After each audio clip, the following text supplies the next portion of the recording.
Pemerintah kembali membuka pendaftaran bantuan produktif usaha mikro BPUM untuk pelaku usaha kecil atau UKM pada September ini.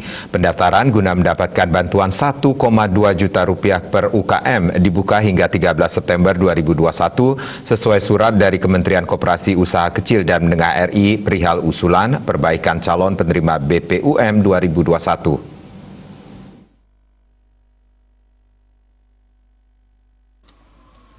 Kepala Dinas Koperasi dan UKM Kabupaten Tabanan Imadia menyatakan pendaftaran BPUM gelombang keempat tutup pada 12 Agustus 2021. September ini program yang sama dari Kementerian Koperasi Usaha Kecil dan Menengah RI kembali dibuka hingga 13 September mendatang. Surat terkait pendaftaran BPUM ini baru saja diterima dan pihaknya sudah mengedarkan ke masing-masing perbekel sekaligus untuk menginformasikan ke masyarakatnya masing-masing untuk segera mendaftar. Syarat pendaftaran untuk BPUM gelombang kelima ini masih sama seperti program sebelumnya. Pelaku UKM melengkapi diri dengan nomor induk berusaha NIB atau surat keterangan usaha SKU dari kantor desa, memiliki usaha mikro serta bukan aparatur sipil negara ASN, TNI Polri, dan pegawai BUMN BUMD. Mantan Kadis Pariwisata Tabanan ini menjelaskan potensi UKM di Tabanan yang mendaftar program BPUM gelombang kelima masih cukup besar.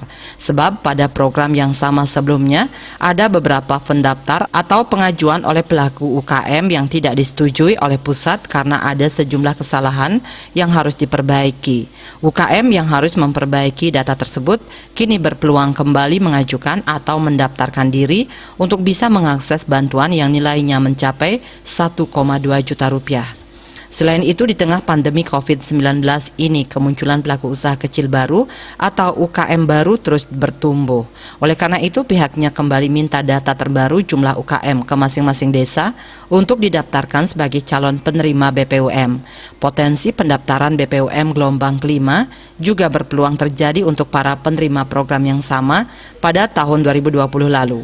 Sesuai ketentuan yang ada, penerima BPUM pada tahun anggaran 2020 bisa kembali mengajukan atau mendaftarkan diri sebagai penerima BPUM 2021. Sementara untuk penerima BPUM tahun anggaran 2021 gelombang ketiga dan keempat tidak bisa kembali mengajukan diri sebagai penerima BPUM pada gelombang kelima ini. Yase mengharapkan program bantuan yang sudah disalurkan selama ini bisa dimanfaatkan untuk mengembangkan usaha. Upaya tersebut diharapkan mampu memutar sekaligus menggerakkan perekonomian di tengah dampak pandemi COVID-19. Sementara itu, Dinas Koperasi dan UKM Kabupaten Tabanan mencatat program BPUM selama 2021 hingga saat ini yang disalurkan melalui sejumlah perbankan langsung ke rekening penerima sudah menyasar 14.935 pelaku usaha kecil. Jenis usaha penerima BPUM beragam seperti pedagang makanan, perajin, peternak, dan usaha tata rias. Manik Bisnis Bali melaporkan.